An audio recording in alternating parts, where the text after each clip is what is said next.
ओम श्री महागणाधिपतये नमः। श्री गुरुभ्यो नमः। हरि ओम। शुक्लांबरधरं विष्णुं शशिवर्णं चतुर्भुजं प्रसन्नवदनं ध्यायेत् सर्वविघ्नोपशान्तये। अगजानन पद्मार्कं गजाननमहर्निशं अनेकदन्तं भक्तानां एकदन्तमुपास्महे। गुरुब्रह्मा गुरुविष्णु गुरुदेवो महेश्वरः गुरुसाक्षात् परब्रह्म तस्मै श्री गुरवे नमः। ओम श्रीं ह्रीं क्लीं ऐं जीं णां स्वां शं शरणभ भणवरसर सौ क्लीं ह्रीं श्रीं ओम स्वाहा। ఈ జూలై నెలలో వృశ్చిక రాశి వారికి ఎలా ఉందయ్యా అంటే గ్రహస్థితి మాము చతుర్థ కేంద్రమందు రాహు పంచమంలో శని అదే విధంగా శుక్రుడు సప్తమ స్థానంలో శుక్రుడు అష్టమ స్థానంలో గురు రవిలు భాగ్యస్థానంలో బుధుడు దశమ కేంద్రమందు కుజకేతువులు ఉన్నారు. అంచేత వీరికి ఈ జూలై నెలలో అంతగా మంచిగా లేదనే చెప్పాలి.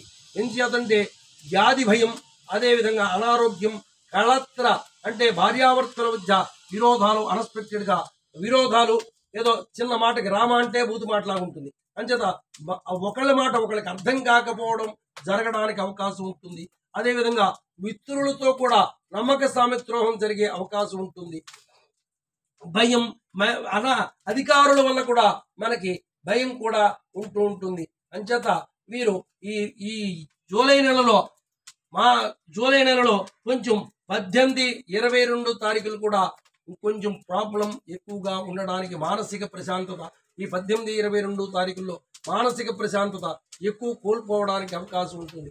అంచేత వీరు దైవారాధన చేసినట్టయితే ఇవన్నీ కూడా తప్పుకుని దైవారాధన చేత ఇవన్నీ కూడా తప్పుకుని మానసిక ప్రశాంతత కుటుంబంలో చక్కటి వాతావరణం శాంతి సౌఖ్యాలు ఏర్పడడానికి అవకాశం ఉంటూ ఉంటుంది. అంచేత వీరు ప్రత్యక్ష సూర్యనారాయణ మూర్తిని అదేవిధంగా ఓం హ్రీం గురుని సూర్య ఆదిత్య ఓం అనే మూలమంత్రాన్ని ప్రత్యక్ష సూర్యనారాయణ మూర్తిని కనుక ఆరాధించినట్టయితే అదేవిధంగా ఓం నమ శివాయ అనే శివవంచాక్షరి మూలమంత్రాన్ని కూడా ఈ రెండు మంత్రాన్ని కూడా ఈ జూలై నెలలో మనం మంత్రాన్ని రిపీట్ చేసినట్టయితే ఈ మానసిక ప్రశాంతత ఏర్పడుతూ ఉంటుంది.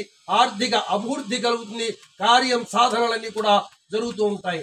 మంగళం గోత్రేంద్రాయ మహనీయగుణాత్మనే చక్రవర్తి తనూజాయ సర్వభౌమాయ మంగళం సర్వమంగళ మాంగళ్యే శివే సర్వార్థ సదకే శరణ్యే త్ర్యంబకే గౌరీ నారాయణీ నమోస్తుతే.